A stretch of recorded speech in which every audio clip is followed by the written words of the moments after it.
अस्सलाम वालेकुम मेरे परदेसी भाइयों।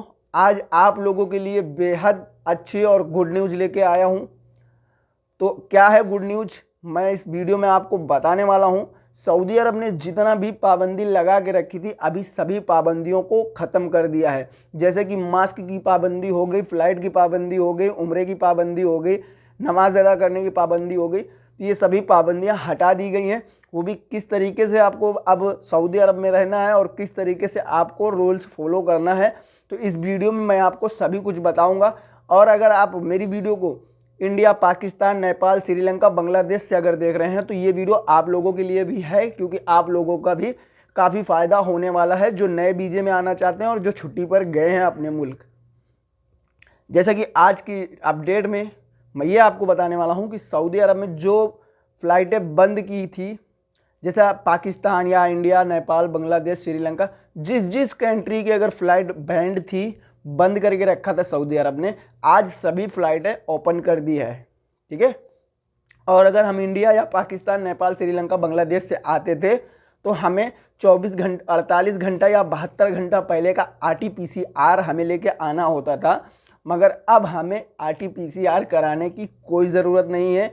और अगर हम अपने मुल्क में वैक्सीन लगवाते थे तो हमें यहाँ 5 दिन या 4 दिन हमें होटल में क्वारंटीन होना पड़ता था।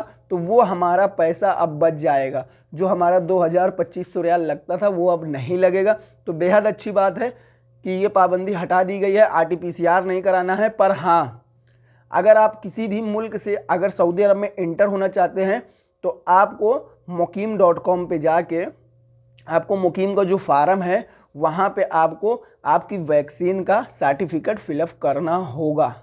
ठीक है। आप किसी भी देश से आ रहे हैं और अगर आपने सऊदी अरब में वैक्सीन लगाई है और बूस्टर डोज भी अगर आप कंप्लीट कर लिए हैं या सेकेंड डोज कंप्लीट किए हुए हैं तो आपके पास उसका सर्टिफिकेट होना चाहिए, तब आप सऊदी अरब में इंटर हो सकते हैं। ठीक है। अब आपको RT-PCR कराने की कोई ज़रूरत नहीं है और बहुत ही आसानी से आप सऊदी अरब आ सकते हैं। ठीक है। आप किसी भी देश से बिलोंग करें। ठीक है। तो सभी देशों की फ़्लाइटें को ओपन कर दिया है। और अब रह गई बात मास्क की। तो जो मास्क हम लोग लगाते थे, अगर मास्क नहीं लगाते थे, कभी हमें सुरता देखता तो हमें हमारे ऊपर 1000 रियाल का फ़ाइन आता था और दोबारा गलती करने पर वही फ़ाइन हमारा डबल हो जाता था। तो तिबारा अगर गलती करते हो तो वो फिर और डबल हो जाता था, यहाँ तक कि हमारा 1 लाख रियाल तक फ़ाइन आ सकता था। मगर अभी मास्क की पाबंदी हटा दी गई है। अगर आप ओपन एरिया में हैं तो आप ओपन एरिया में मास्क का इस्तेमाल ना करें। ठीक है। मगर हाँ, अगर आप अपने रूम या अपने घर से बाहर जाते हैं तो आपको मास्क जेब में डाल के ज़रूर चलना है। वो क्यों? क्योंकि अगर आप बकाले में जाते हैं या मॉल में या सिटी के अंदर जाते हैं या किसी मार्केट में जाते हैं तो वहाँ आपको मास्क लगाना लाजमी है। अगर आप वहाँ मास्क नहीं लगाएंगे तो आपके ऊपर फ़ाइन किया जा सकता है। ठीक है। ओपन एरिया में आप मास्क नहीं लगाएं, कोई बात नहीं है। ठीक है। पर अगर आप सिटी में या मॉल में या बकाले में अगर जाएंगे तो आपको मास्क लगाना पड़ेगा। और एक बात और बता दूं, जो डिस्टेंसन था हम लोग का, कि जैसे किसी लाइन पे खड़े हैं तो हमें 1 मीटर की दूरी पे खड़े होना पड़ता था या नमाज पढ़ने पे दूरी बना के खड़े होना पड़ता था, तो अब वो भी पाबंदी हटा दी गई है। अब आपको दूरी बनाकर नहीं रहना है। अब आप नमाज एक साथ पढ़ सकते हैं, लाइन पे एक साथ खड़े हो सकते हैं। तो काफ़ी अच्छी बात है। और जो मदीना शरीफ में या मक्का शरीफ में जाने के लिए, नमाज अदा करने के लिए हमें परमिशन लेना होता था, तो उस चीज़ को भी ख़त्म कर दिया गया है। अब कोई भी परमिशन लेने की ज़रूरत नहीं है। मगर हाँ, अगर हम उम्रे के लिए जाना चाहते हैं तो उम्रे के लिए हमें परमिट लेना लाजमी है। अगर हम नमाज अदा करना चाहते हैं तो नमाज अदा कर सकते हैं, उसके लिए कोई परमिट, कोई परमिशन की ज़रूरत नहीं है। मगर अगर उम्रे के लिए अगर हम जाना चाहते हैं, उम्रा करने के उससे, तो उसका हमें परमिट होना चाहिए। ठीक है। तब हम उम्रा अदा कर सकते हैं वहाँ पे। बाकी नमाज़ पढ़ने का है तो नमाज के लिए पहले परमिशन लेना होता था, अब नमाज आप जाके पढ़ सकते हैं। ठीक है।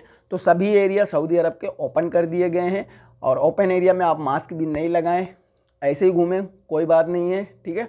और हाँ, अगर आपने बूस्टर डोज नहीं लगवाई है तो प्लीज़ सभी लोग बूस्टर डोज लगवा लें, क्योंकि अगर आपका सेकेंड डोज कंप्लीट किए 8 महीना हो गए या 8 महीने से पहले आप बूस्टर डोज लगवा लें, अगर 8 महीने से ऊपर आपका जाता है सेकेंड डोज लगवाए, तो फिर आपका जो सेकेंड डोज का इम्यून है तवक्कलना पे वो शो नहीं करेगा, फिर आप अनलीगल माने जाएंगे। मतलब कि आपके ऊपर यही होगा कि आपने कोई भी वैक्सीन नहीं लिया है।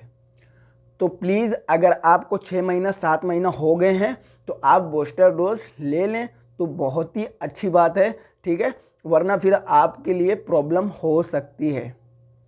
तो सबसे अच्छी बात है कि फ़्लाइटें ओपन कर दिया, RT-PCR बंद कर दिया, काफ़ी अच्छा है, क्योंकि लोग RT-PCR कराने के लिए बहुत परेशान होते थे। और जो नए लोग भी आना चाहते हैं अब अपने देश से, चाहे इंडिया, पाकिस्तान, नेपाल, श्रीलंका, बांग्लादेश, तो अब आप लोग आ सकते हैं बहुत ही आसानी से, कोई प्रॉब्लम का सामना नहीं करना पड़ेगा।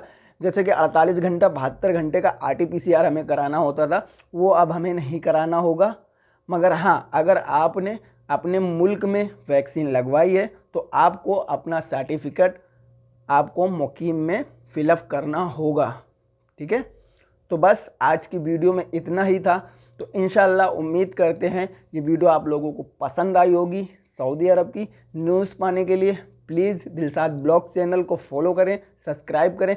अगर आप मेरा वीडियो फेसबुक पर देख रहे हैं तो फॉलो कर लें, और यूट्यूब पर देख रहे हैं तो सब्सक्राइब कर लें, ठीक है। तो बस अगली वीडियो के लिए इंतज़ार रहेगा। तब तक के लिए गुड बाय, खुदा हाफिज़।